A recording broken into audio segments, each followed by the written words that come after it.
All right.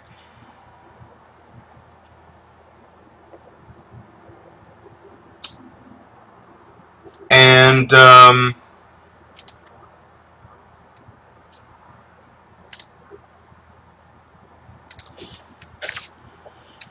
who would like to share their one of their early dreams with us? Jesus, go ahead, please. Sure. I think I'd share my early one because my recent one is super long. So the early one is a little easier to sum up here. So the other reason I kind of want to show something that it actually takes place in the town I'm in right now. My wife and I are in Prescott, Arizona for the weekend, and so I figured it was kind of like a nice, circle that comes around. Um, so in the dream, Lily and I are walking around the old town's main square. It's like there's an art festival going on in the evening, and it's real festive, a lot of vendors and stuff, all real nice.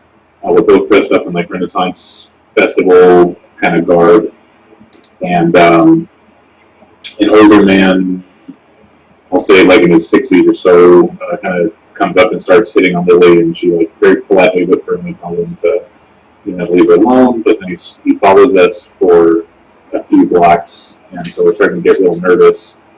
And then two young ladies kind of show up. They're also in Renaissance Festival kind of garb, and they kind of swoop in and say, "Hey, we notice this guy's following you.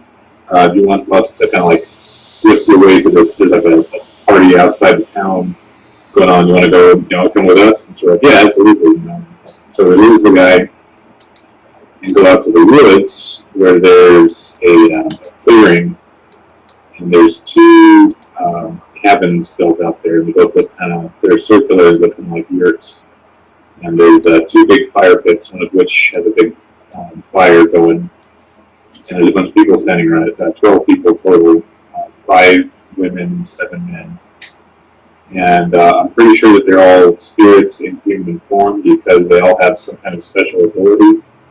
And I figured out kind of in the way that in dreams without having to be explained. You just know, like one person can move super fast, or one person is super strong, that kind of thing.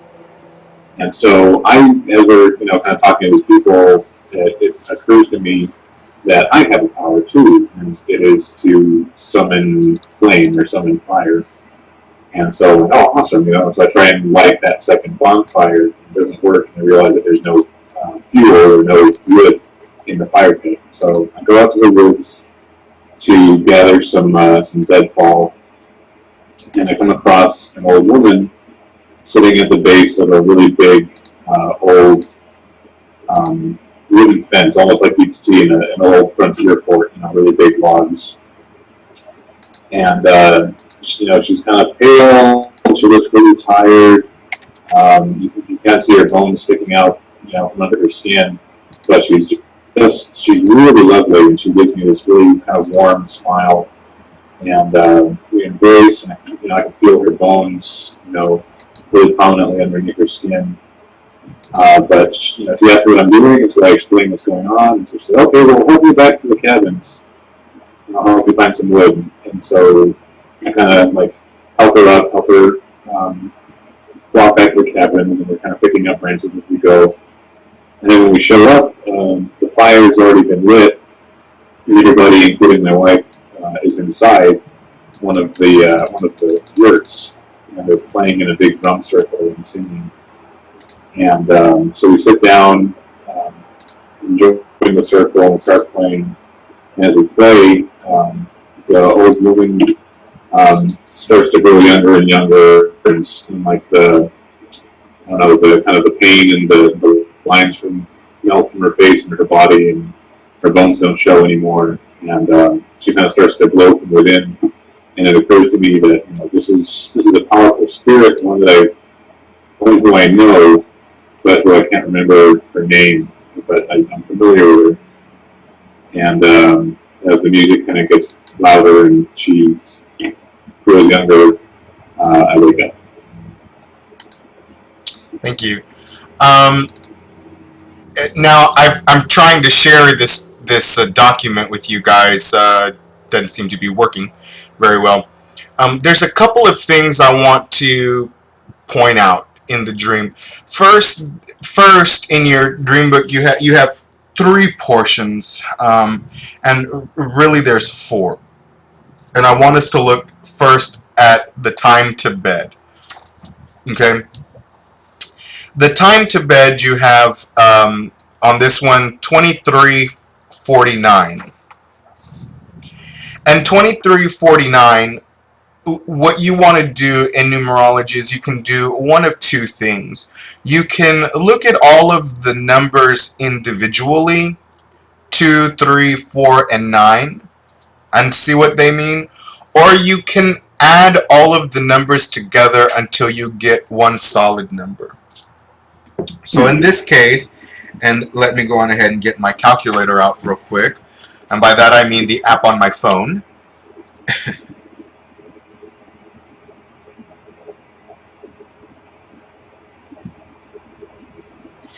So in this case, the numbers come out to 18. And what you want to do on that one is then you want to do 1 plus 8, and 1 plus 8 equals 9. Okay, and so you have a very good, strong number there with 9. All of the numbers actually are very, very positive. So you take that number, 9, and put it there at time to bed. And then at time to wake, you have 0641. And you add those together, or you can look at the numbers individually. For the day that you went to sleep, this was the 22nd, which was a Sunday, and it was in March 2015. The hour, I'm glad that you calculated the hour there. The hour is 16, so you would bring that to, you can do one of two things with the hour. You can look at what was ruling that hour, the 16th hour, or you can add the 6 and the 1, which makes it 7.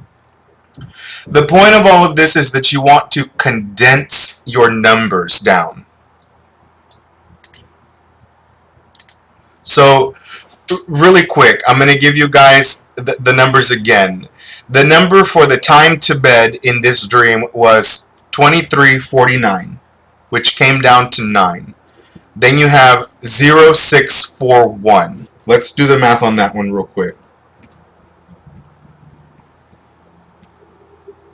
And that one comes out to 2. It came out to 11. 1 plus 1 is 2.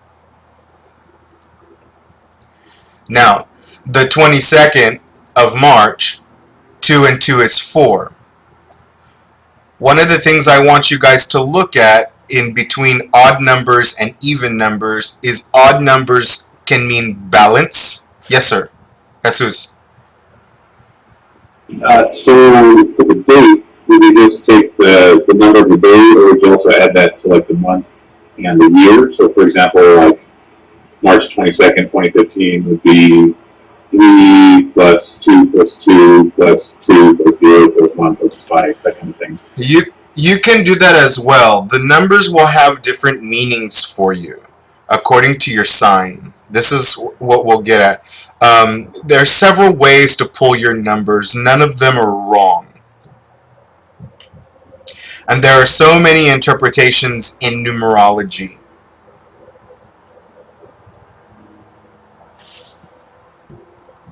So again, you look at those numbers, you try to bring them down as much as possible, get good solid numbers, and try to pay attention to odds and evens.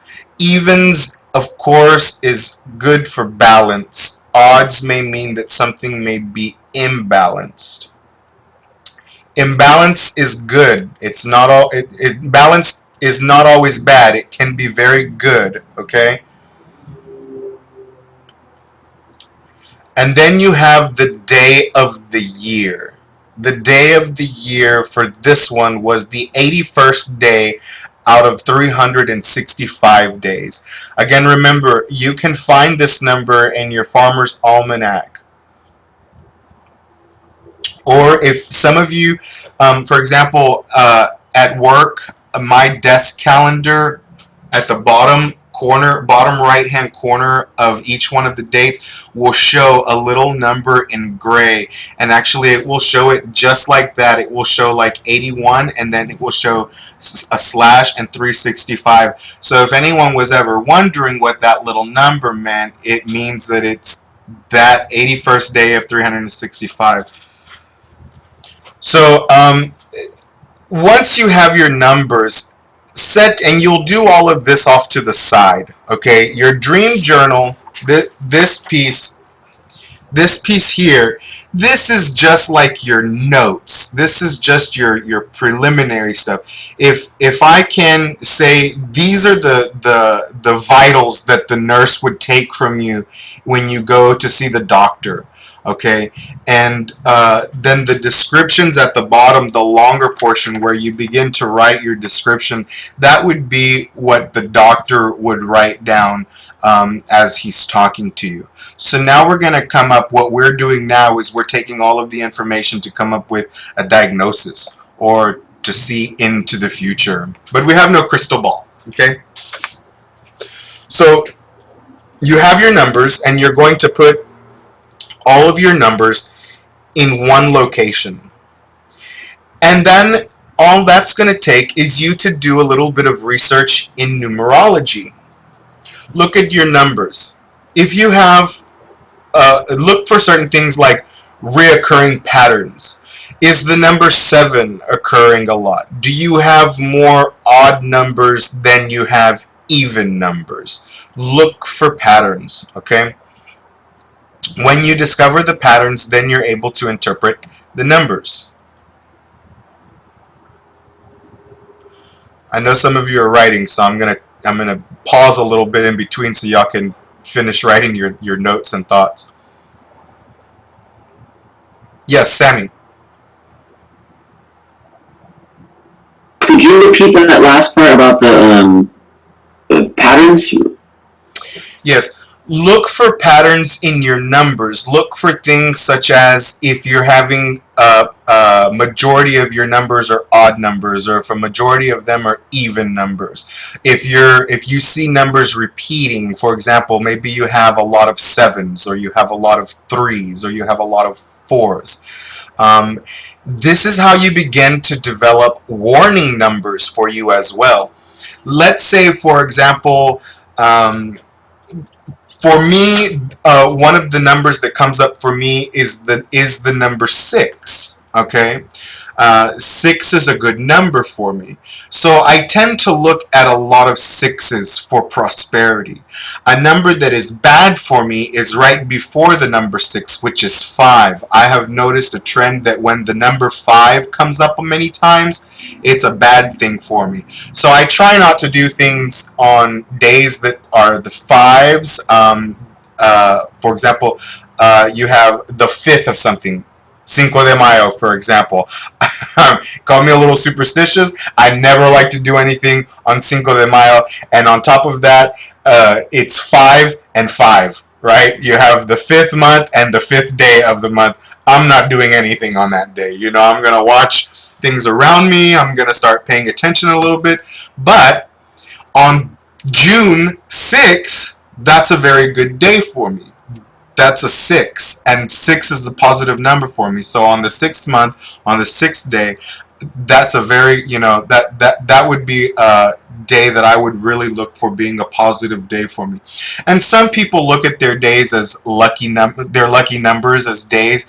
Maybe somebody will say, well, the number 4 is really good for me, and so on April 4th, I'm going to go play the lottery. And what I'm going to do is I'm going to play all numbers that have 4s or come out to 4. So I might play the number 22, or the number 31, anything that comes out to 4s, I'm going to go on ahead and play that day, and that would be very lucky for me. So that's what you want to start looking for when you're looking at numbers, the negatives and the positives, and only you're going to be able to decide that, and you're only going to be able to decide that through study and reflection. You can look for a book and you can say, I'm a Taurus. What numbers are associated, are good numbers for Tauruses, or what numbers are negative for Taurus? And those can be a good guide to start off with. But not everyone is a statistic. Not everyone is the same. Everyone is different, with different lives, different personalities, different happenings. So you're going to have to determine which numbers are good for you and which numbers are bad for you. In this case, the numbers can be warning numbers. Okay? So let's move over to the moon. Okay? So in this one, Jesus has the waxing crescent. Okay? And so it's a waxing moon. Can anybody tell me what waxing moons are good for?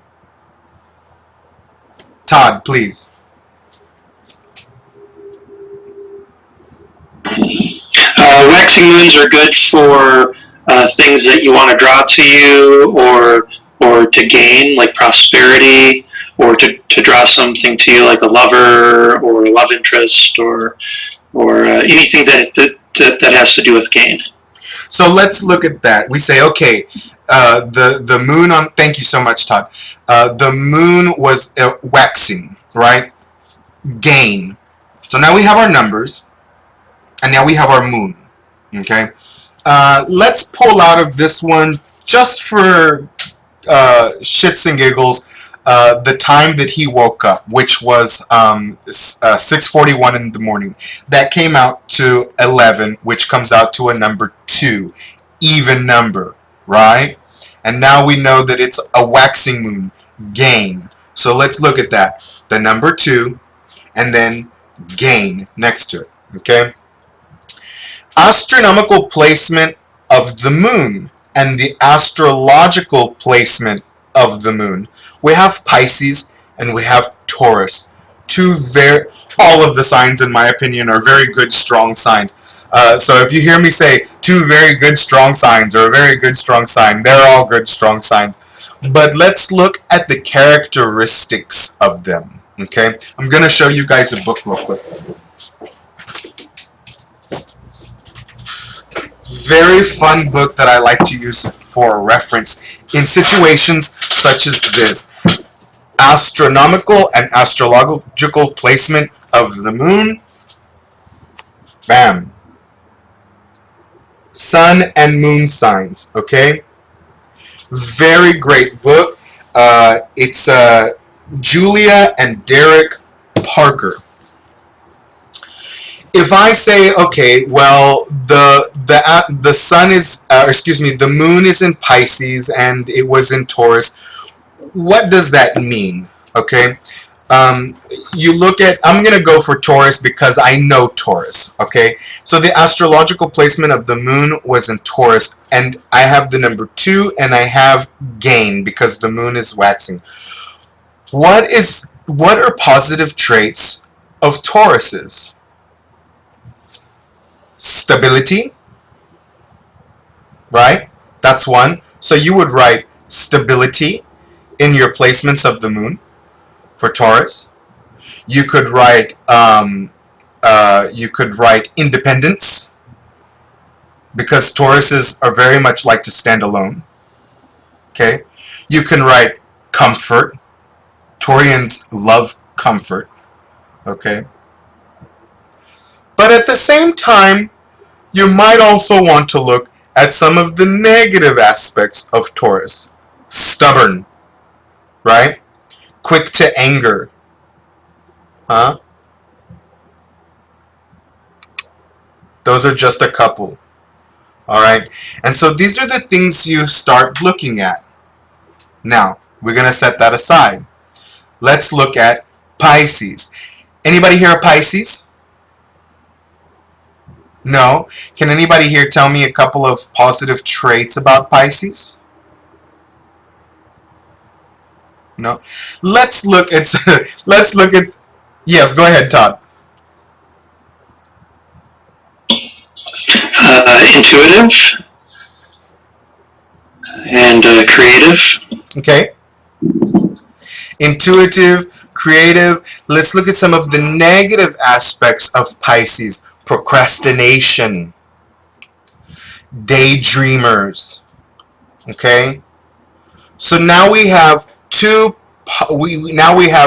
things we can look at. We can look at positive aspects, we can look at negative aspects. What do these things mean? These things tell us to look at things within our own realms, within our own things. If it's gain that we're looking at here, gain says gain says Taurus. Taurus is stable. Taurus is comfort. Uh, I have the number 2. I have gain. I have comfort. So this is telling me, okay, already I'm thinking here in the near future, I need to start paying attention to these things. This is a good sign. This is telling me that this is coming to me. Okay, but at the same time, you have negative aspects. If you look at the negative, it's not telling you that these are things that are happening. It's telling you, look out for these things. If you're going to be able to gain, and you see that we have something in Taurus, try to stay away from being stubborn. Try to stay away from being quick to anger. That way you can obtain the comfort, so that you can obtain the stability. All right? With Pisces, we have creativity. We have as a positive. In order to gain the creativity, try to stay away from daydreaming. Pisces, I tell you what, without fail, every Pisces that I know, a negative aspect of them is daydreaming, because their head is stuck in the clouds. And when your head is stuck in the clouds, it's the only place it'll be. So you need to pull it out of the clouds so that you can start doing the things that you're daydreaming about. Daydreaming and planning, two completely different things. And the Pisces, they don't know how to plan, but they sure do know how to daydream, So look at those things. Now we get a little bit more intimate into our celestial notes. What's going on in the sky right now? What's going on in where we're at? Okay? So we have Jesus has the 5th Sunday in Lent. Venus and the moon are in alignment. This is very positive right here. The Venus and the moon are in alignment. Well, if our astrological placement of the moon is in Taurus, and Venus and the moon are in alignment, what planet rules over Taurus? Venus. Yes. Now, Venus is very feminine. You have the moon aligned with Venus. If Venus is feminine, isn't the moon also feminine? Look at the energies of these planets. Venus is passion, right? The moon is mystery. So, going back to our numbers, we have number 2, we have the moon is waxing, so we're gaining. We've seen the positive and the negative aspects of both Taurus and Pisces, and now we're looking at what's going on in the sky. Venus and moon in alignment. What is this telling us? Oh my God, this is telling me right now, this is the perfect time to start putting things into perspective for you to gain what you're trying to accomplish. Maybe for Jesus at this time, it's I don't know what's going on in your life at this time, but maybe if I can speculate just a little bit, maybe it's his schooling. Okay, maybe it's that he's just trying to accomplish all of his goals right now in his schooling, get his assignments in on time, pass his tests, do his finals, all of those things, right? This is a perfect time for him, all right? So now we come into a very interesting portion, and one of the last ones that you wrote there, Jesus, was really very descriptive.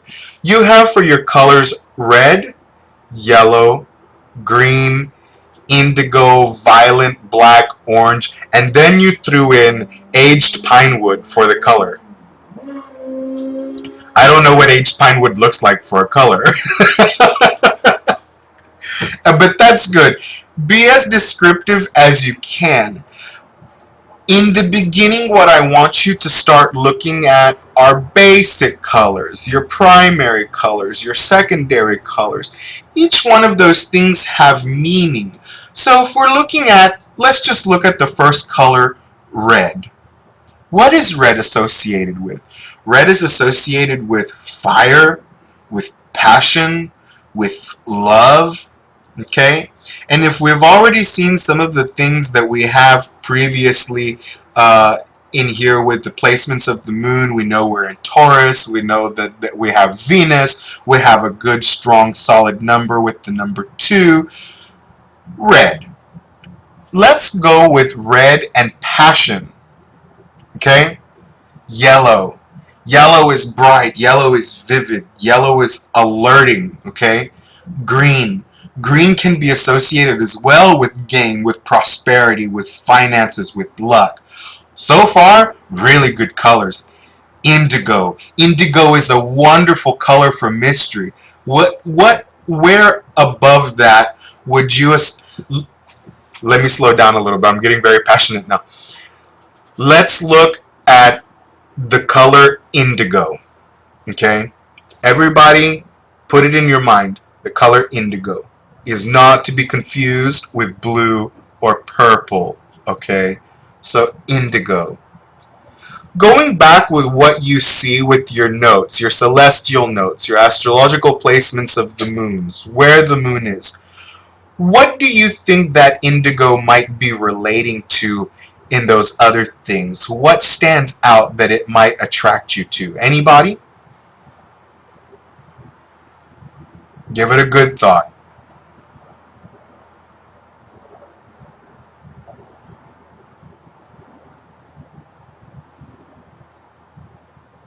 Jesus, go ahead. And then George, I want to hear from you too.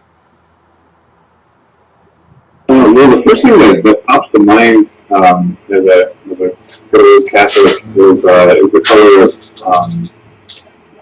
Our Lady's mantle. And so for me, indigo has a very close association with the feminine principle, with motherhood, with protection, that kind of fertility, kind of connotations, that kind of thing. And like you said, also the mystery aspect too, like the kind of the yin and yang thing, feminine principles generally associated with the more mysterious or subtle, vibrational or emotional or spiritual ways of being. Yes, thank you. Very good. And I just want you guys to pay attention to one of the things that he said. Mystery, the moon. Okay? George, let me hear from you. Same basic idea, but indigo has always shown me, always demonstrated to me something more deeply spiritual and magical, like a power of strength and protection going very, very deep into a person's soul. Very nice, very nice. So this color indigo is very interesting, and I'm glad that it came up in your dream. Indigo is very much mysterious. It's not one color, but it is a combination of 2 colors. And if you want to get into it even more, I'm sure the artist would say it's a combination of many of the shades of blue and many of the shades of purple and combinations. But let's look at mystery. Indigo, for me, I would immediately associate 1 with the feminine and 2 with the moon. And the moon is very feminine. So that's a very strong color. And then after that, look here. Indigo, when you wrote that, was the middle color. First you have very bright, vivid colors. Red, yellow, green. Then you have indigo. And then after indigo, you have violet, black.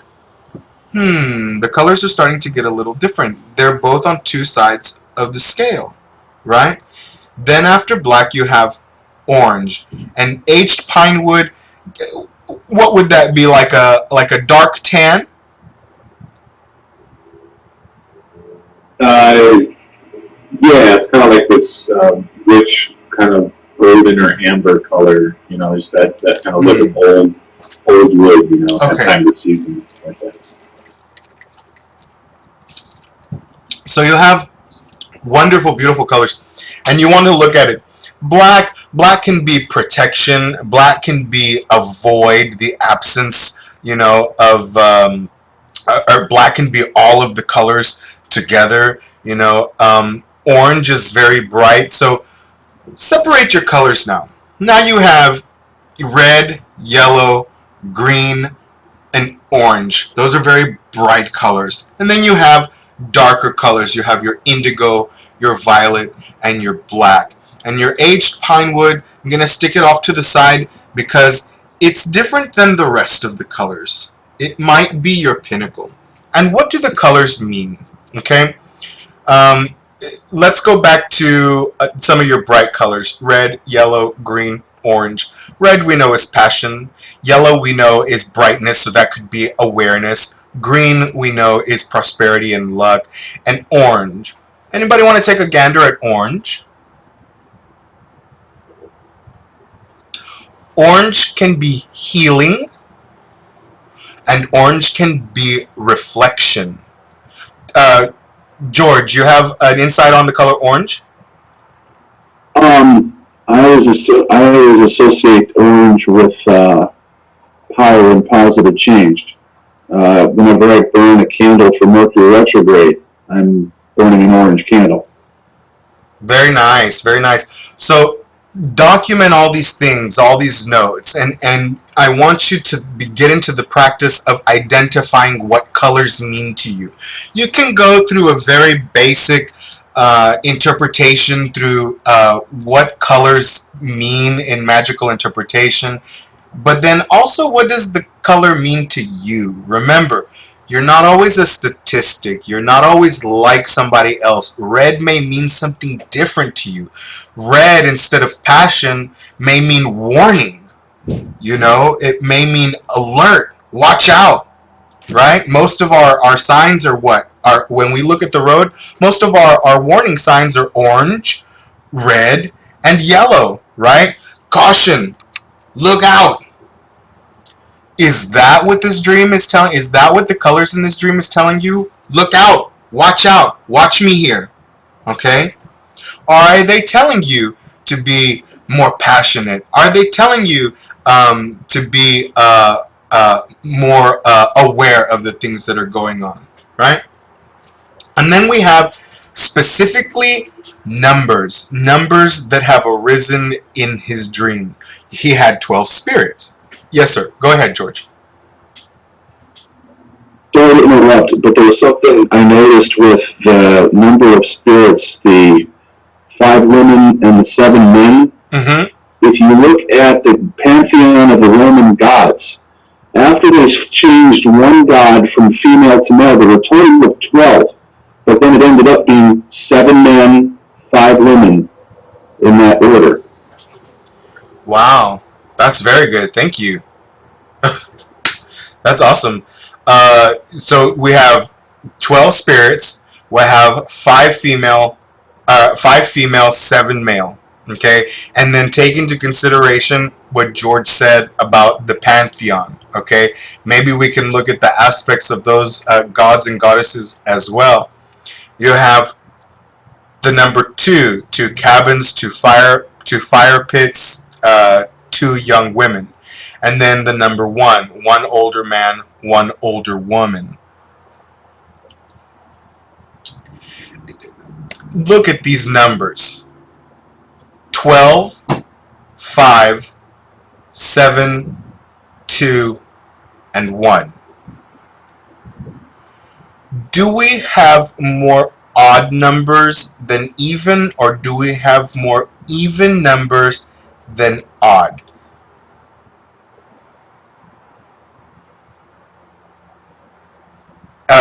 Roxana.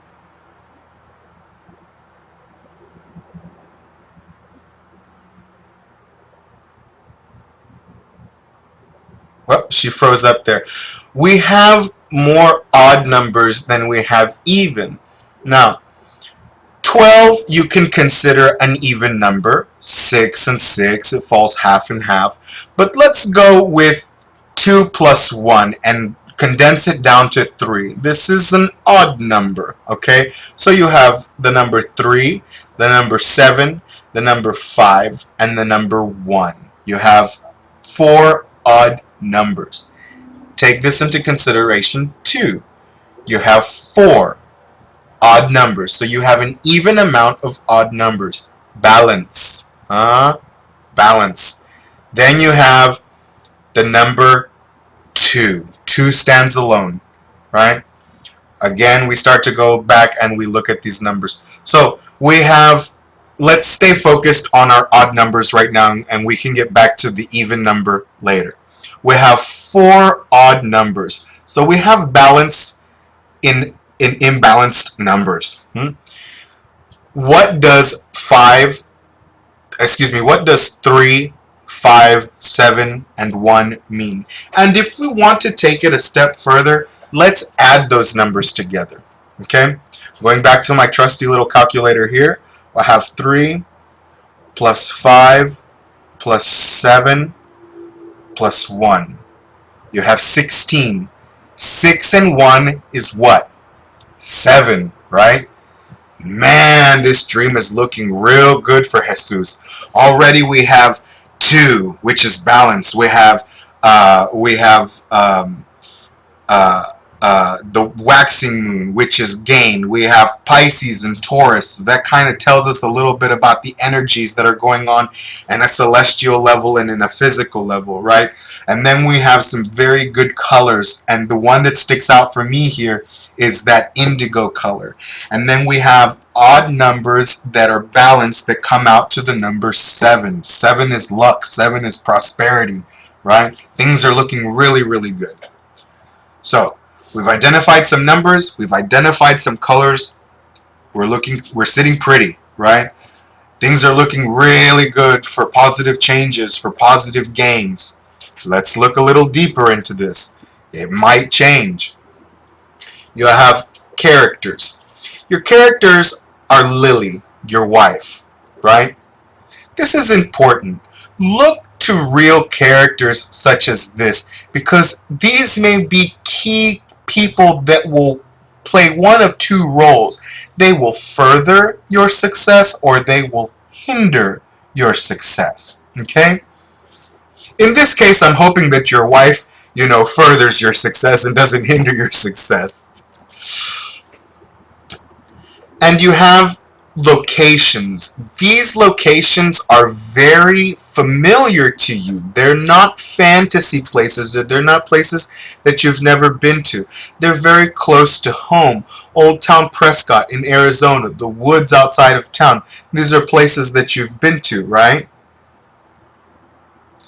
Keep this in mind. It can mean one of 2. It can mean several things. It can mean maybe that this is where you need to go to sit and meditate on how to be prosperous. Okay? Let's look at it that way for right now. Life forms. You have humans, you have spirits in human forms, you have pine, oak, and aspen trees that are there. Pine, oak, and aspen trees. People, they tend to pay a lot of attention to the herbs and the spices, and very few people tend to look at some of the strongest things around them that have a lot of power, and that is the trees. Each one of the trees, each wood, has a different power behind it. So I want to look at these things. Pine, oak, aspen. 3 very strong woods, okay? Let's look at pine. Pine is very good for prosperity. Pine is very good for renewal, for beginnings, okay? Oak. Oak is power, domination, wisdom. And aspen is I just lost my words. Aspen is strong foundation. Aspen is stability. So, what I would look at in this sense would be, maybe I need some bark from each one of these, or maybe I need some twigs from each one of these, or leaves. You don't have to cut down the whole tree, you know. You just need some small pieces. What I would do personally, if this was my dream and I noticed these things, is I would go to these three trees and I would pull leaves or a couple of twigs and I would put them together and maybe put them in a conjure hand or a mojo bag or a spirit bag, or keep them with me someplace during this time of what I'm trying to get to. When you come down to, and the other thing that was interesting about this is that Jesus put these three trees under life forms, so they were not objects, or they were not other. He's acknowledging that these trees are alive, that they are life sources. So take a look at that also, okay? Objects: drums, cabins, fire pits, fire, door log. You know what that's telling me? That would tell me that that might be the environment that I need for a meditative state. Maybe I need to get away for a day. Maybe I need to get away for the weekend and sit around the fire, you know, and take my drum out there and start drumming. Drumming is not that hard, folks. I know that people go, a lot of us will get intimidated because we can go to drum circles and we can go to this and we see all these people. The drum is simple. It's there to keep a beat. Hey, you don't have a drum and you still feel intimidated? Guess what? It's the 21st century, folks. Download some drumming music to your phone or to your iPod or to your computer or whatever you want to, you know, as long as it resonates to you. Download some of that. There are several times when I've been outside at my fire and I can't play my drum. I live in the city. I'm going to piss off my landlord and my neighbors, and everybody's going to, you know, be quiet, you know. I'll put the drums on my phone. I'll plug it into my ears. Nobody else needs to hear it but you. You're the only person that needs to hear it. So this is already setting up the environment for you. Let's move into other.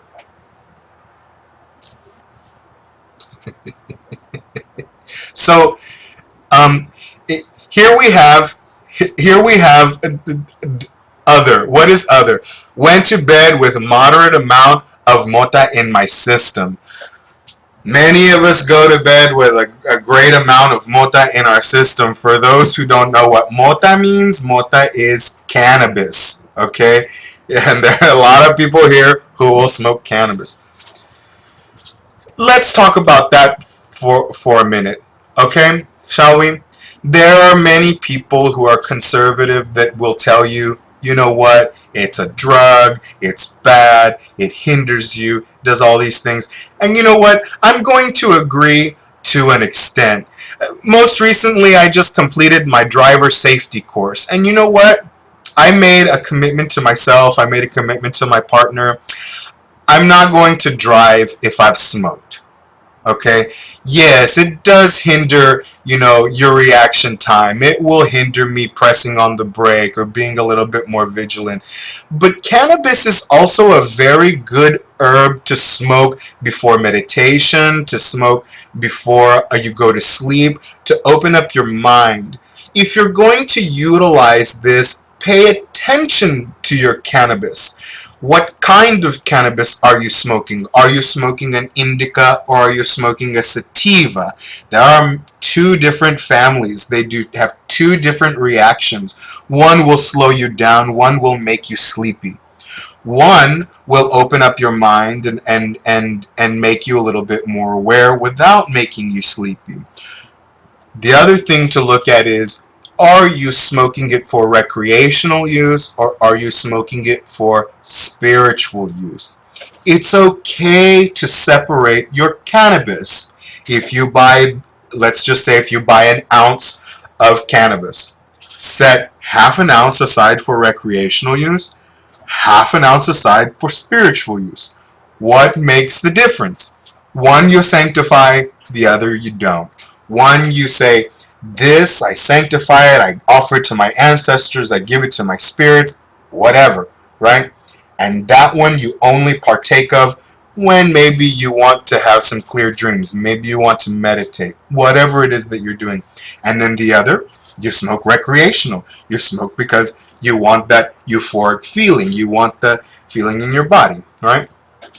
So, in this case, I'm going to say that this cannabis opened up the way for Jesus in his dream state to make it a little bit more spiritual for him. We already went through the description, okay? The description. After all of the things that we have now discussed Jesus, I'm going to make it a little bit more personal, throwing it back over to you. How would you apply, and this happened in March, okay? So we've had a couple of months now. You've got all your numbers, you've got your moon, you've got your signs, Taurus and Pisces, you've got a couple of numbers, and you've got a couple of colors, and now you have your dream. You know what your dream was like. Does this make sense to things that have happened within the last couple of months for you? Yeah, I believe so. So, first of all, I have been noticing patterns where like Sundays have been pretty big dream days, so that kind of speaks to some stuff. But from this dream, I did get a sense of like discovery of previously unnoticed like inner abilities, whether for better or for worse. He did also been having connections with a lot of female spirits and kind of entities, I think, too. And so I think this was definitely kind of a harbinger for that. And also just a feeling of, I don't know, I got a feeling of opening up and things being revealed, and it's certainly been a revealing couple of months. I'll tell you what, it's been kind of a rough, yeah, obviously with any big revelations and stuff comes some bumpiness. So, but all in all, it's been a very positive experience. So I think it definitely makes sense in terms of some revelations that have been kind of popping up. Thank you. Now, folks, and this is just one dream. So, this is just one dream, and this is why I said I want you to pick one that was further back. So now that we've gone through this exercise all together, I want you to, each one of you individually over this next week, and this is not an assignment that's going to be due. This is just something that I want you to do on your own. Look at your dream. Begin to analyze it the way we did tonight on this dream. What are your numbers? Are there even numbers? Are there odd numbers? Or is there more one than the other? What were your signs in the? What were your placements of the moon? Was it waxing? Was it waning? Was it a full moon? Was the moon dark and non-existent? Look at these things. The thing with dreams is that when people begin to interpret it, they want to interpret their dreams for immediate action. This is what my dream meant last night, and it's going to happen tomorrow, or it's going to happen the next day, or whatever. This is not the case, okay? It takes some time for these revelations to come forward. Only with good practice and dedication can you begin to shorten the time. And by that I mean this.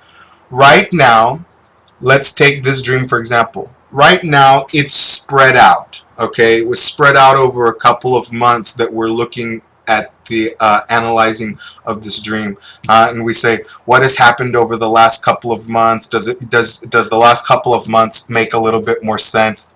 Yes, right? Now, as you get into more practice, as you start paying attention to your dreams a little bit more, as you start to analyze them a little bit more, you can shorten down the time, okay? but I wouldn't say that you're going to have overnight results. That is, a dream that I have tonight is not trying to tell me about tomorrow. Does that happen? Yes. And when that does happen, the dream will be very vivid. As in, tonight when I go to sleep, I'm actually dreaming about tomorrow. I'm actually dreaming about next Wednesday. You can see it in your dream. These are the intense types of dreams that as you begin to work on these exercises more and more, your subconscious mind and the spirit the spirit around you that will speak to you more vividly this way. They will bring things to light more quickly. Okay, but that takes a lot of practice, lots and lots of practice. I'm going to say at the minimum 6 months before you start to get really good, clear interpretations of your dreams for the future. All right? But open up, because your ancestors and your spirits will speak to you. They'll speak to you when you need to be warned. They'll speak to you and say, Jesus, you need to pay attention because this is going to happen next Wednesday. Your ancestors and your spirits will speak to you. But your spirit and your ancestors will not always speak to you. Sometimes it is just the energy and the world around you and yourself that is speaking to you. You know what you have planned 2 months down the road, 3 months down the road. Let's just say, for example, I'm going to use me personally. If I know, big project that I have every year is the Houston Stand Down. I know that it falls on the first Friday of October, right? Maybe my dreams start telling me in advance, hey, look out for this, look out for that, right? And I can start planning ahead. I can start seeing some of the challenges. Maybe I dream that the space that we were going to utilize will not be ready in time, right? That helps you to do better planning for that time. If you know certain events are coming, let's say,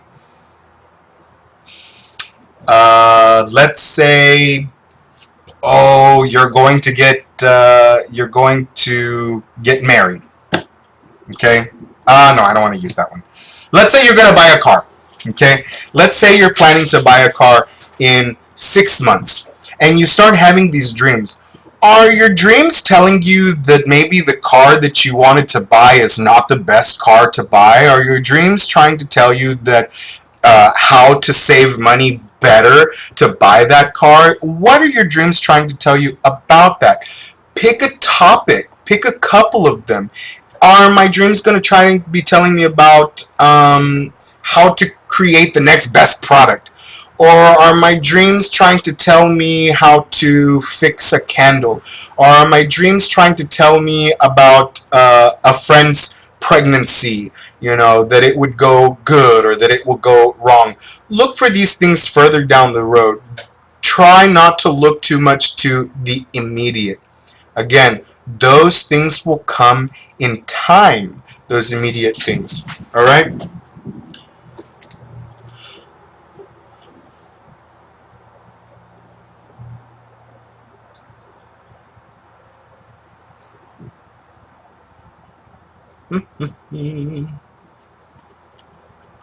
Excuse me just a second.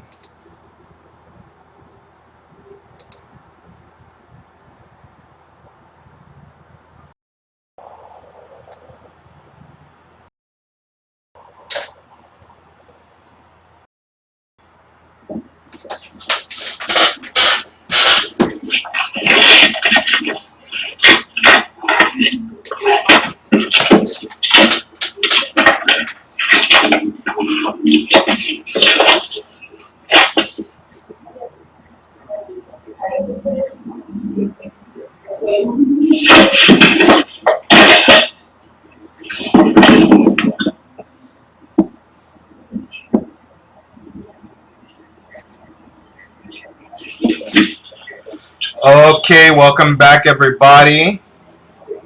Now, I hope that everybody had an opportunity to read their first 2 chapters of the Rule of Benedict.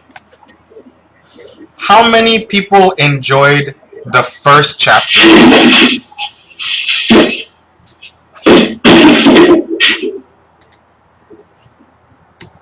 There's that. My question was, how many of you enjoyed the first chapter? Wonderful. The first chapter, when I first read this, that first chapter for me spoke volumes. Now, one of the things that I want you guys to do is, the Rule of Benedict was written for a particular faith and a particular people. It was written for Catholics, for monastics, and in the viewpoint of a Christian. So you will see a lot of Christ and you will see a lot of God. In this case, between us, we are all of different faiths. Some of us believe in the God, some of us believe in the goddess, but we also know what's right is right and what's wrong is wrong. And this is what the Rule of Benedict really helps us to identify. Right from wrong, and to live consciously, to live as respectful beings, not as hypocrites. So, let me see the hands, honestly, of everyone who read this. This will help me to call on people much easier. Wonderful. Okay, so I get to call on everybody. In chapter 1, it spoke of the 4 types of monastics, or the 4 types of people who try to live a monastic lifestyle. This was very powerful, because as I continue to reread this chapter, I begin to think of our own community. Okay, and that's what I want you to do with the rule, is 1, let it be a reflection of you, and let it be a reflection of your community. So the first type of a monastic, okay, the first type was those who live together in monastic communities. They submit themselves to a rule of life and the community's leadership. Okay, think about this in your mind. All right, start to pay attention to our own community. One of the things that we have is we have a lot of cliques, we have a lot of different faiths, we have a lot of different groups. Okay, what is the second type of monastic? Anybody? Sammy, go ahead. You have what he calls the solitaries, those who are strong in spirit, who are able to kind of walk that mundane life. Yes, and before we move on any further, the second type is what I strive for you all to be, because this is the type that I strive to be. It says these are the types of people that they know who they are, they know their weaknesses, and they know their strengths, and they're able to confront their own demons, and they're able to confront other demons as well. They're able to face evil single-handedly. That's what you guys are. Now, you have a backup. Todd, you are of good sound mind to fight your own battles and to fight the battles of others and go into evil on your own. And if you should have a moment of weakness and a moment of doubt, you know that you have other brothers and sisters, as you see their faces now on the screen, that can back you up in those things, right? This is good, to be strong. One of the things I want to point out here on this, on the second, there are the solitaries whose souls have been well formed by the trials of community life. My goodness, that line could ring no truer to several of us here. The community life would be, let's just say it right now, our spiritual community, okay? And we have been well formed by those trials. We learn by the lies that we have been told. We learn by the poor examples of other people. We learn by the distrust. We learn by all of the negativity that our own community has given us. And We've gone beyond the initial excitement of monastic life. That for example, here there are several groups out there. There are several houses. There are several clans. There are several groups. There are several of these things. And these places are good for certain people because people feel the need to belong to these greater, more established things, right? And that's fine. But for you, you're past that. You know who you are. You know what you're looking for, okay? And so you're past the excitement of that, right? And thanks to the help of their communities, they are ready to wrestle the devil on their own. So thanks to the help of those communities, they did teach you something, whether negative or positive. Thanks to the community and the fellowship that you have here with your brothers and sisters in the BOUCD, you're ready to wrestle the devil. Now, the devil doesn't necessarily mean this man with a pitchfork and horns and a tail and all of those things. The devil could be the adversary. The devil could be anything that is negative, your own enemies, your own inner demons, right? And having come up through the ranks in your training, you're ready to do battle on the front lines. That's what I want to give you guys out of these courses. Through the training that you receive here, you will be able to battle on the front lines. No longer will you have to sit behind someone. No longer will you have to be in the back. Give me just 1 second. Okay, very well. So just take a minute real quick, if y'all will. I just received a message from Jesus. He's okay. Just send some positive light and energy and love over to him right now. I'll read to you guys after class. Nothing bad. Just send him that right now. Okay? So, thank you for sending that energy over to him. Moving on. In the first chapter, we read, stable in their own faith, they're ready to stand with nothing but God's help. I want to elaborate on that a little bit.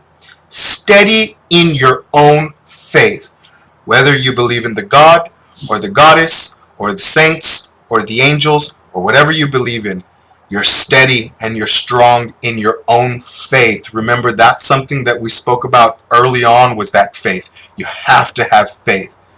With nothing else, right? Nothing else but God's help. God's help could be your ancestors' help, your spirit's help, your goddess's help, your angel's help, whatever. That means to say that I'm just going to use Todd here, but I'm not trying to use him as a negative example. But look behind Todd. Behind Todd, you see a wonderful shelf of herbs. You see a wonderful amount of power and magic there. Those are tools, right? But even if Todd had none of those things, single-handedly with his faith and the help of his higher power, he will be able to overcome anything. And you see that a lot of times. You see a lot of times in our communities, people say, oh, I'm going to get this, and I'm going to get that, and I'm going to do this, and I'm going to do that. You don't need all of those things. They're good for help. They're good tools. But all you need is yourself and your faith. That is the strongest magic. That is the strongest conjure. You can draw sigils, you can draw seals, you can sprinkle the herbs, and you can pour salt and do all of these things. But through your own faith and through your own strength and your higher power, you can raise and set spirits. You can manipulate the energies that be. Okay? And sometimes we'll have to throw in herbs and oils and all of these other fun things to make it even more powerful. But the power is within you. The power is within your faith. Don't forget that. Write that down, folks. The power is within you, and the power is within your faith. And nothing, no one can break that except you or your higher power.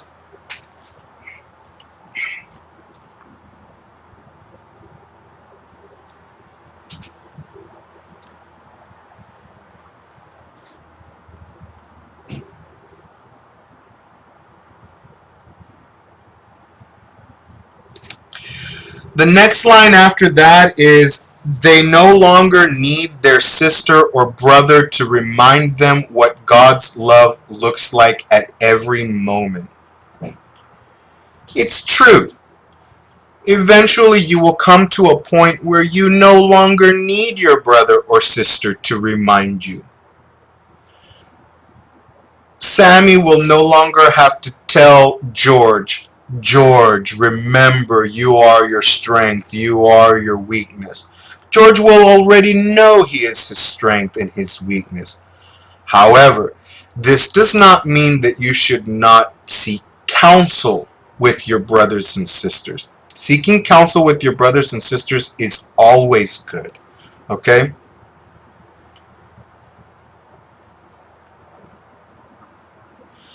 The last part. Yes, George. You had something? Oh, okay. The last part. They are prepared to face their own twisted desires and bad thoughts in solitude. Temptation is always around us. Okay? Let's just look at a very easy one. Truth and lies. It's very easy for us to tell a lie. It's very easy for us to tell the truth. Some people say it's easier to tell the truth than to tell a lie. Not in every case. If it was so easy to tell the truth, you would tell the truth all the time. It's an internal struggle that we have to tell the truth or to tell a lie.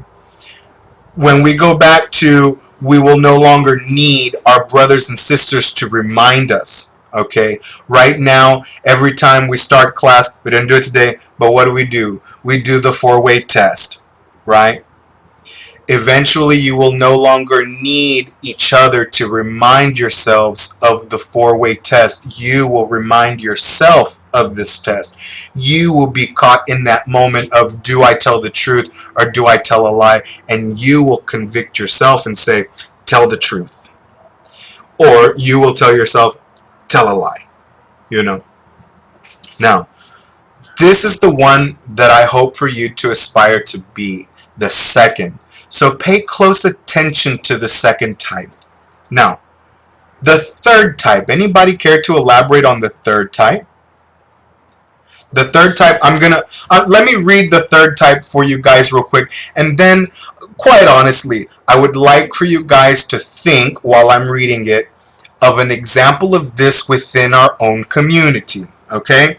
Third, there are the idealists who live in communities neither listening to wisdom of their sisters and brothers nor submitting to a rule that could purify them as gold is purified by fire.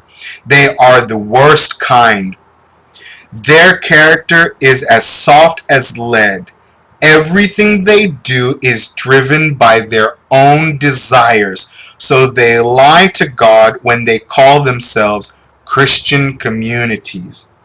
2 or 3 share a house together, or are even scattered about, not under the same roof. Think of the communities that we live in now. Not all of us are in one location. Some of us are in different regions, but still together. So again, 2 or 3 share a house together, or are even scattered about, not under the same roof. And their utopian experiments are their own projects, not the Lord's. The rule they follow is of their own desire. They do whatever they like. If they believe something or choose it for themselves, that's their rule. If there's anything they don't like, think about that for a second. If there's anything they don't like, they reject it as evil. Okay? That's the third kind. Man, that's very powerful. For me, that speaks volumes of our own community, of many of the different groups and clans that are out there who immediately begin to judge people because of their own faith, their own spirituality. How many times have you seen it where somebody will say, no, that's not the way it's supposed to be. It's supposed to be this way. Why? Okay, has anybody have an example? As I was reading that thing, did stuff begin to pop into your mind? Don't be afraid to speak.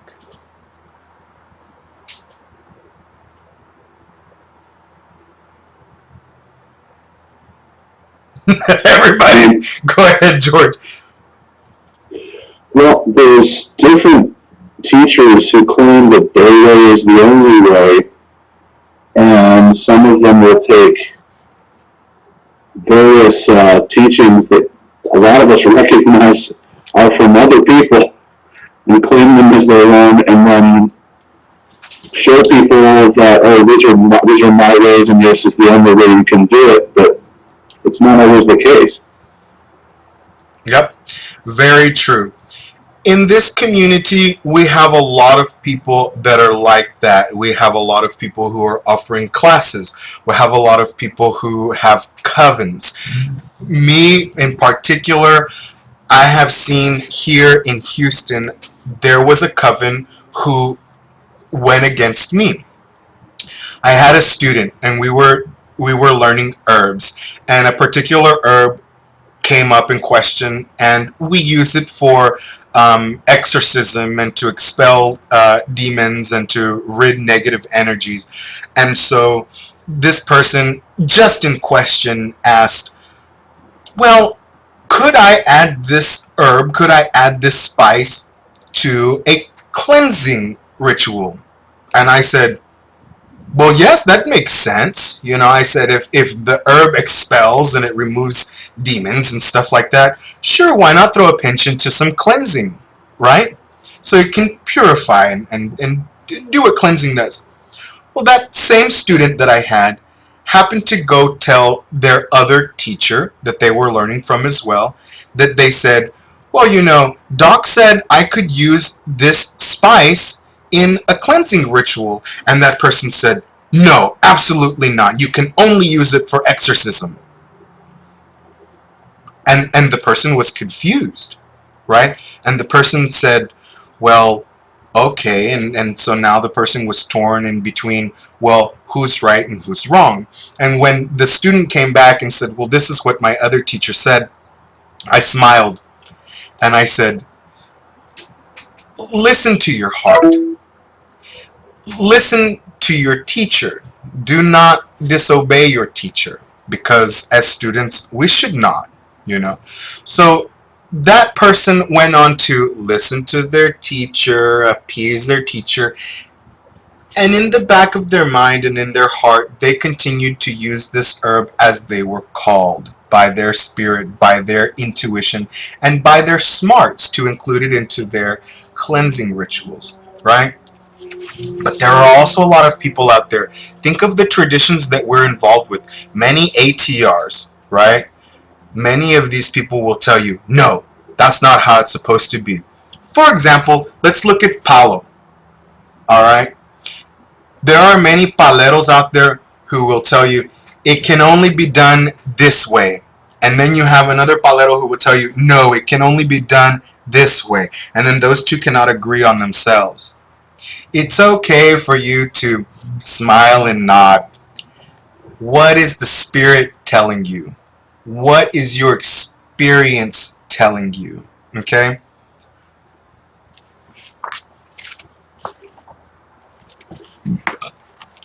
The other thing I want you to look at is within this community, you also have a lot of people that will begin to pull you away from everybody else. They say, oh no, that person is bad. Oh no, don't learn from these people. Oh no, don't join that community because they don't know what they're talking about. Those are red flags that you need to pay attention to. If this person is spending all of their time discrediting other people, what is their credential? Okay? A very touchy subject is voodoo and vodou. You will have certain hogans out there that will say, no, you're not allowed to do this. You're not allowed to hold this ritual. One in particular, okay? One time I had this instant where we were going to hold a ritual for La Sirene in Galveston. And we were ready. We had prepared spiritually for it. We had prepared mentally for it. We had fasted. And this Hogan came out and said, you're not a Hogan or a Mambo in Vodou, so you have no right to call on La Sirene. What? You are a man telling another man that they don't have the right to call on a spirit? Who is a man to tell another man that they cannot call on a spirit? If a spirit has called you, you listen to that spirit, not the man. If the spirit has not called you, don't call the spirit. But if you feel in your heart, let's just say, for example, many of you here have been tapped on by a Loa. Maybe the Getty have come to you. Maybe Erzuli Frida has come to you. Maybe Baron Lacroix has come to you. Maybe La Sirene has come to you. Maybe it's not a Loa. Maybe it's an Orisha. Maybe Oshun has come to you. Maybe Ogun or Legua has come to you as well, right? You don't have to be all of these fancy things. You don't have to be scratched and all of that to listen to these spirits. Think of the saying, the harvest is plenty, but the laborers are few. Okay? Think of that one. Alright? You are the laborers, and the harvest is the spirit. The spirit is always looking for somebody who's listening. Don't let anybody limit you. The fourth kind is this. I'm going to read it to you guys again. Just some key things. The fourth, the spiritual consumers who wander around from one place to another. Okay? Visiting a community here, a conference there, always looking for the next best thing. They're always on the go, never settling down, because they've become captive to their own desires and big ideas about what a life with God should look like. Now, my friends, there's nothing wrong with exploring other avenues of spirituality, okay? But be weary of the people who call themselves one day a master of this, and then the next day a master of that, okay? You have to choose. Those people are confused themselves. Let's just say there's a practitioner that, for example, and I'm going to use a real life person, but I'm not going to say any names. One day, they're a master in hoodoo. And then tomorrow, they're a master in Buddhism. And then the next day, they are a master in Masonic lodges. And then the next day, they are a Vodou priest. And then the next day, they are a priest of Santísima Muerte. It's okay to have explored all of those things, to research them, to study them, to incorporate them into your own practice, to learn from these things. But for that person to be a master in all of those things, you have to pick one, folks. You have to choose what you're going to walk. You're either going to walk this way or you're going to walk that way. All right, and this is something that we have in conjure that's very sticky, because in conjure you are not Vodou, you are not Santeria, you are not Ifa, you are not any of these things. You are first a student of these things, to learn and understand these rituals, these traditions, these ways of life and ways of being, so that you can better learn how to call on these spirits. This is what conjure is, to the raise and settling of spirits, to lift and to set down. You have to know, if you're going to work with orishas, you have to know the orisha that you're working with. You have to know the saint that you're working with, the god that you're working with, the goddess that you're working with. You have to know them. To say that you are a priest or something in these traditions, you must begin to be a little weary. You cannot call yourself a Hogan in Vodou if you have not gone to do it just slipped my mind. If you haven't gone, I call it Aliyah, because in Judaism, this is what the Jews do. They're Aliyah. They go to Israel, and then they come back. What do they call it in Vodou when you go to Haiti to become a Mambo or a Hogan? Anybody? I forget what they call it. Go ahead, Frank. Is that a Met Tet? Yeah, your Met Tet is your crown, the Loa that chooses you. So your Met Tet may be your Kanzo. That's what they call it. You Kanzo. You go to Haiti to do your Kanzo. And Vodou will tell you, many will tell you, no, you can only do it in Haiti. You have to go to Haiti. Well, what happened before there was Haiti? Was there no Mambos or Hogans before Haiti? No, there was Africa. So then what are you saying? That you have to go back to Africa to do a Kanzo? No. There are Mambos and Hogans who are here in the United States that say, we're going to do your Kanzo, and then other Hogans and Mambos will jump on them and go, no, you must spend $50 million to go to Haiti and to be Kanzoed properly. You can't do it in the United States. You're not really a Mambo or a Hogan. My friends, this is not from my mouth. This is coming from a very well-respected Mambo that I know. From Haiti. You don't have to go to Haiti to be Kanzoed. The Spirit will call you wherever you are, and the Spirit will be there where you are. However, you can only receive Kanzo from a Mambo or a Hogan. So me, Doc Mojo, cannot go to Sammy and say, Sammy, you are now Kanzoed and you are a Hogan in Vodou, and your Metet is Baron Lacroix. And then Sammy goes around and goes, I am a Hogan in Vodou because Doc made me a Hogan. That's bullshit. I have no authority and no right to make you a Hogan. The person who has that authority is an official Hogan or Mambo of the Vodou religion. Okay? The only thing I have the authority to do for you, Sammy, is to say, Sammy, you are hereby recognized as an urban conjure doctor. Because you've gone through the studies, you've gone through the term, you are a great student, and I recognize that, and your community recognizes that. But follow the traditions, okay? So,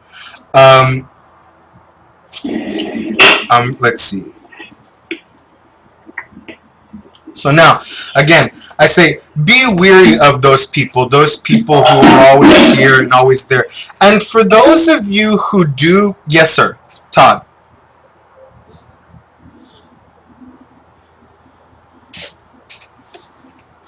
Hi. Hey, hi. I'm having problems hearing. I don't think all the mics are muted.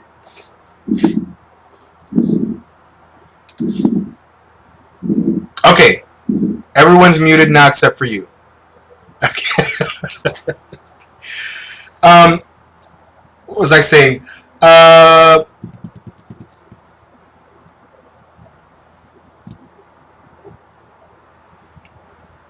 forgot what I was saying. So, it's okay.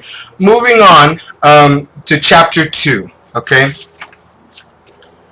Chapter 2, it's a little bit more lengthy. We only have about 15 minutes. I want to get you guys out of here by 10:30.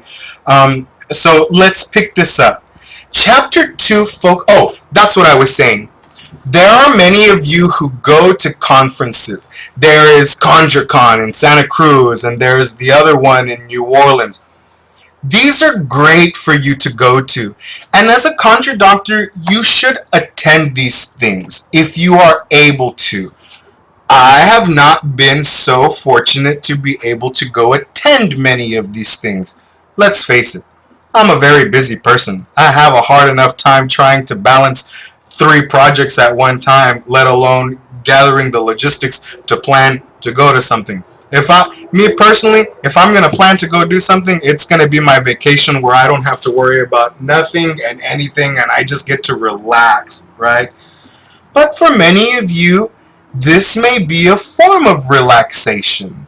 This may be a form of getting away, right? But do not fall victim to the hoopla and do not be bamboozled. Instead, go into everything with a certain spirit that my grandmother taught me, the spirit of the doubting Thomas. Everybody know the story of doubting Thomas? No. When Christ was crucified and laid to rest in the grave, 3 days later, he came back. And he said, "Hey guys, it's me, Jesus." And all the apostles went, "Oh my God, dude, I thought you were dead." And Thomas was the only one who said, "I don't believe it. Let me see the wounds in your hand and let me stick my fingers in your wound and then I'll know that you're Jesus." And he stuck his fingers in the wound and he goes, "Oh shit, you are Jesus. So sorry, so sorry," you know. That is the spirit of the doubting Thomas. Man, I go to everything with the spirit of the doubting Thomas. Somebody says, for example, about a year ago, I went to this life coaching session, right? And I always go in going, man, if they're serving Kool-Aid, I'm not drinking it, you know? And so I get in there, and the lady started saying a couple of things that were just a little weird to me. And I'm like, oh, man, okay, let's see what this is all about. Stick around for a little bit. Analyze it. Pay attention. Look at the red flags. Is it true? Is it fake? Listen to that gut instinct. Is your gut telling you, pay attention? Or is your gut telling you, get the hell out of here, man? You know? Or is your gut telling you, stick around and watch what's going on? Alright? So listen to your gut instinct. So back to it. When you go to these conferences and these conventions, pay attention to the speaker. Watch the speaker. Don't be bamboozled just by the knowledge that that person is giving you. My friends, anybody can recite out of books. I did it to you tonight, right? But what is that person really like? Pay attention to that person. What is their everyday walk like? What do they look like when no one else is looking? Pay attention to them. It's not bad for you to do these things. If these are the people that you're going to be learning from, if you're going to be following them, pay close attention to them. Watch them. Okay? If they are one way here and another way somewhere else, first signs of hypocrisy, right? And you don't want to follow a hypocrite because that'll only teach you hypocritic ways. Something that I learned in the Marine Corps as far as leadership, there was 2 types of leaders. There was a leader that taught me like this: I will never ask you to do something that I myself have not done, right? And then there was another leader that would say, that would carry out as, do as I say, not as I do. Those are the worst leaders. The worst. And you will find those in our own community. People who say, do it this way, but pay no attention to who I am outside of this way. Okay? Those are the worst kind. So, go to your conferences, go to your conventions, pay attention to your webinars and your online things, but pay attention to the teacher as well. Receive the knowledge, absorb the knowledge, take it all into you, but do not be bamboozled by the leader. Some leaders are good leaders. Others are bad. Others are in it, just like number 3, they're in it for themselves. They're not in it to teach you. They're not in it to expand your growth. They're in it for themselves to expand their pockets and expand their reputation and expand their ego. Okay? So, talking about leadership, we get into chapter 2. Beautiful title in the contemporary paraphrase, which is Leadership in Community. That chapter should be your measure or your rule of how you judge other leaders. First, look at the first sentence. To be worthy of the task of leadership in community, an Abba or Amma, which Abba means father, Amma means mother, okay? And you can translate that to priest, priestesses, mama, papa, whatever you want to translate it to. So, to be worthy of the task of leadership in community, an Abba or Amma should always remember what their title signifies by acting as a true parent should. Is that mama, is that papa acting the way their title should? Is that doctor, is that deacon, is that reverend acting in that way? Okay? Learn this in your practice. If you're going to call yourself a conjure doctor, are you holding yourself to that title? What is a doctor? Someone who gives service, someone who gives treatment without judgment, without, the Hippocratic oath. The doctor says, I'll serve anyone that's sick. I don't have the money. I don't have the money to receive services from you, doctor. No worries. I'll serve anybody. I have clients who pay for my products. I have clients who buy things from me, and they're able to. They're willing. And if they're able to, if you're going to pay $5, $6 for whatever it is that I'm selling, great. Wonderful. I love you for it. You're putting money in my pocket. But if someone comes to me, like someone came the other day and said, these are the problems that I'm having. This is what's going on spiritually, my job, my love, my family, my this, my that, and that, and that. This person does not have any money. Who would I be to say, well, okay, here's $50 worth of product. Here's the bill. I hope everything works out for you. Or am I going to be a doctor and say, look, I'm going to write you this prescription. Here's the moon oil. Here's the midnight oil. Here's this soap. Here's that. Here's a bath. Please take this thing. Be healed and go about your way. You can't, no. You can't pay me. Don't pay me. Take this. Heal yourself. Right? And then maybe later you have the funding to buy something. My friends, here's a good example. Who in their right mind charges $50 for a damn money candle? I don't have any money. That's why I need the money candle, right? Those are the ones that always get me. Or here's $50 for a get a job candle. I don't have a job. I can't afford $50 for a get a job candle, right? If you're a good doctor, you say, don't worry about this. Here's this get a job candle. Here's this money candle. What? And if it comes down to a matter of exchanging something, because nothing gets you nothing and everything's got to exchange something, you know what I do to people if they have nothing? I go, what do you have in your pocket? I don't know. Let me see what's in my pocket. And I reach in my pocket. All I have is this lint. Give me the lint. It's an exchange, right? If it comes down to there has to be an exchange. It's an exchange. A hug is just as much an exchange. When you hug, there's an emotion of thanks that they give you, an emotion of gratitude that they give you. If you practice this way, you'll be blessed in the other ways as well. Don't let greed get into your heart. So, back to chapter 2. Leadership in community.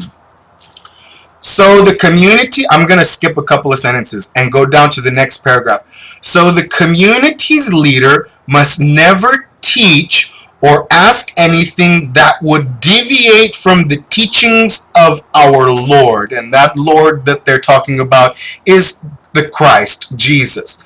If you're not familiar with his teachings, my loves, I challenge you to read the Gospels. From what the Christians have made Christ to be, he is a monster and a conservative and a Republican. From what the scriptures, yes, laugh at that one. From what the scriptures describe of the Christ, he was very compassionate. He was very loving. He was very understanding. This reminds me of the Buddha. So, anything that would deviate from the teachings of our Lord, greed. That's one. Greed. The absence of compassion. Instead, every instruction, like the yeast of divine justice, should spread through the minds of the community's members. Is this leader that you see enhancing their students and their communities, or are they limiting them? Are they oppressing them? Oppression is not just shackles of chains. Oppression is shackles and chains of the mind, shackles and chains of the heart, of the spirits, of your intuition. Okay?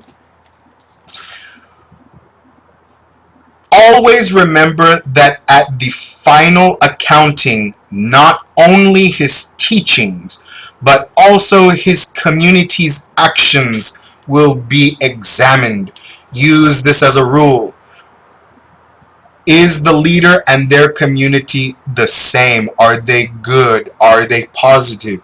You see this a lot. Let's just say, for example, we have it a lot. Dramatic bullshit that happens on Facebook. One person says, blah, blah, blah, blah, blah, blah, blah, blah, blah. And then everybody chimes in. Yes, that person, blah, blah, blah, blah, blah, blah, blah. Look at those people. Look at them. Are they being negative? Are they judging somebody that they don't know? I'm just going to use, for example, I'm going to throw this name out there. Denise Alvarado. My goodness, does that lady get attacked over and over and over and over. And never have I met somebody who minds their own business and then continues to get attacked by other people. Myself, I have met Denise Alvarado in person. I have been to her home. I have sat with her and conversed with her. I have met her son Brandon. I've seen where she works, all of these things. I talk to my sister on the phone and we have good conversations, and out of the conversations that we have, it's never about gossiping. We're talking about recipes and about theories and about practices and stuff like this. And then I see these people who don't know her from Adam, and they chime in and they start blah la la la la la la la. If you pay closer attention to those people, they're blah la la la la la la la about everything. Those are negative people. Start cutting them out of your life. Immediately. Cut them out of your spiritual life. Cut them out of your friendship. Cut them out completely. Trust me, you'll never miss them. Ask yourself what you learned in sumo. Where will they be in 6 months? What effect will they have in your life in 6 months? Cut them out. You might notice that you're starting to, your own positive energy begins to expand. Alright? Coming all the way down to the third paragraph, in regards to leader, anyone who is called Ama or Abba. Okay? Remember again, incorporate your community's leadership title in there. Priest, priestess, Hogan, Mambo, Mama, Papa, whatever.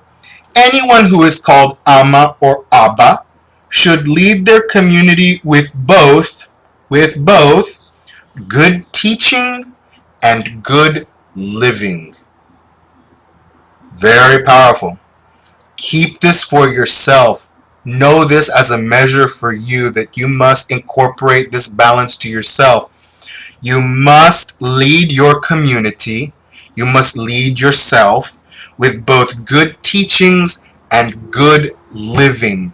If you're going to teach it, you need to practice it. Don't be a hypocrite. Okay? Pointing their members to the good way more by example than by words. Again, what we learned earlier. Do as I say, not as I do. That's a terrible leader right there. Look at the leader who is telling you, hey, you need to be this because I am this way, not just by words. Use me as an example. I teach you these things in class. Why? Because this is how I walk my life. I'm not teaching you anybody else's way but my own. This is how I carry myself. I carry myself with you in my spiritual community. I carry myself at work in my physical community. And I carry myself that way with my friends and those who know me. I am the same across the board. I'm not different anywhere. I believe in truth. I believe in honesty. And I believe in what's right is right and what's wrong is wrong. Okay? And that is what I teach you. Now, if the Abba says something should not be done, he better not do it himself. Okay? Think about that. Somebody says you shouldn't do this, and then they do it. So, my friends, I'm not going to read the rest of the chapter. What I am going to say is this. When you see a leader in the community not acting according to their title, you must approach them in privacy and with respect and humility. If I am wrong in something, I would expect any one of you to come to me in privacy and with respect and say, Oscar, you're my teacher. You were teaching me this way, but I have noticed that you are not practicing this. I want to continue to be your student because you're a good teacher, but I want to check you on this. I have one of two options. I can say, who are you to tell me these things? Or I can say, you know what, brother and sister, you're right. Thank you for pointing these things out to me. Thank you for checking me on that, you know? Don't be afraid to call out people. But don't embarrass them in public. Don't make it, a public post about this person or that person or whatever. Now, sometimes you have to in order to warn the people. Okay? You have to say, look, for example, there is one most particular that I will tell people, this is not a good person. This person lied to students. This person cheated them out of money. This person didn't refund the money to the students. This person didn't even apologize to the students, and that's all they wanted. Be wary of that. Be wary of the charlatans. There's no fault in exposing charlatans. They are fake leaders in the community. They are people who are in it for gimmicks and scams. But then there are honest leaders in the community, and just like we all are men and beings, they have faults. None of them are perfect. Not any of us are. We will all trip and fall in our days. It takes a brother and a sister to sometimes point those things out. Sneeze, Roxanne. Are you going to sneeze? Oh, she looked like she was going to sneeze. It takes us to point those things out, And on the receiving end, are we going to be prideful and arrogant about the criticism that we return? Or are we going to humble ourselves and say, yes, you're right. I am acting in an inappropriate manner. So, before we close, I want to get some of y'all's thoughts on what you read, what stood out most to you in these two chapters that you read. Todd, would you share with us what these two chapters spoke to you? Just briefly, please.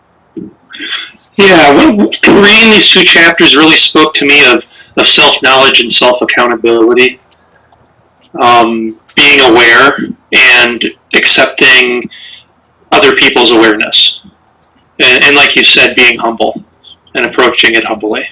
Thank you. Sammy, what did these two chapters speak to you? For me, it was like the power in community. That like even if you are a solitary, your power and strength came from community. And so to define your own sort of authority later on, you still have to rely and engage with the community to exercise and to really develop and continue developing. Good. Thank you very much. George, any personal feelings in regards to the 2 chapters that you read? But I also have to say that this elaboration that you've been doing, it makes things even much more clear. I don't think I got nearly as much before when I read them by myself as when you went over them and we went over them together. So now I can understand why we're going over just a couple of chapters at a time to be able to get the deeper meaning. Yeah. Thank you. Linnell, did you get a chance to read the 2 chapters? I did a bit. From what I got from the 2 chapters that we read, again, the community stood out to me, and the part like everyone says being aware, watching, your leaders and who you're following and what is spreading out. It's more so like the community, the whole community aspect is what stood out to me. That, like, you guys staying together, looking out for each other.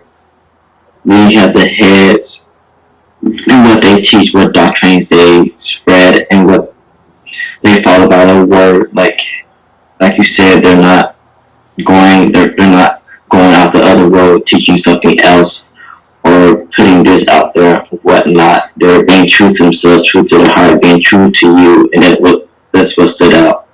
Awesome. Thank you so much. And lastly, Frank, what message did you receive from reading these 2 chapters?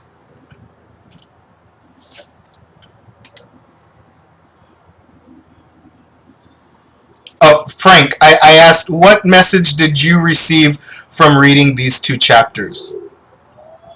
I really liked the first chapter with its breakdown of the personalities. But again, I think what Todd Linnell said stood out the most to me, which was the communities and paying attention to the people that act as figureheads in the communities and how they lead people and how much influence has a ripple effect and how destructive it can be, and yet how instructive or progressive it can be. I thought those 2 things were really good. I really did like the breakdown of the personalities in the first chapter. I thought it was good. As we move forward, thank you, Frank, for sharing. As we move forward, so what I want you guys to do, your assignment is going to be to read the next 2 chapters, chapter 3 and chapter 4. We'll discuss them next week, and then we'll also get into, if we need more discussion on the dream book, then we'll discuss it. I think you guys so far have a good understanding of how to begin to interpret your dreams. Like I said, I want you guys to look at the one dream that I asked you guys to pull from early on and begin to analyze it. Linnell, I know you came a little late, but please watch the video as soon as it gets posted, because we went through the breakdown of the dream book and how to start interpreting a couple of things in those dreams. So do that on your own, folks. Take that one dream and start breaking it down as we did with Jesus's dream, and see if you can see the interpretation for it now that you're in the present, months later from that dream. And if we need to next week we'll touch a little bit more on interpretation. And again, as always, if you have questions, send me an email and ask them. I know that I wasn't too good at responding to emails this week, but I had a lot going on with a couple of issues at work that needed my attention. Again, read chapters 3 and chapters 4. We will discuss them next week. And remember, as you read your Rule of Benedict, apply it to you and apply it to your spiritual community. Again, it was written for the Catholics. It was written in a Christian point of view, but again, right is right and wrong is wrong, whatever faith you're in. So if you have to substitute Abba and Amma for priestess and priest, or Mambo and Hogan, or this and that, do so. Okay? Now, I told you guys, Jesus had to leave very abruptly, and he posted in the group chat, if you guys see, he says, sorry folks, have to go. One of our housemates is involved in a violent altercation with the police. We are safe, no need to worry. We'll get in touch with everyone later. Many blessings. So that is why I asked you guys to stop, send him some positive energy and light at that moment. And so now what I would like to do is I'd like to give all of you guys a blessing and end for the night and leave y'all in this wonderful weekend. Okay? So if you would, everybody coming together in unity. All right? And I say, great spirits and ancestors above, we thank you for being with our brother and with our sister who had to leave so abruptly. We thank you with being with them, and we know that you protect your children. We thank you for that. We thank you for allowing us to be together tonight in fellowship. We thank you for the week that you've given us, for the hard week, for the good week, that they were both lessons. We thank you for the time that you give us in the future and in the present. We thank you for that. In the name of all that is good, and in the name of the light, in the name of truth, great Creator above, I pray that you bless every single one of my students.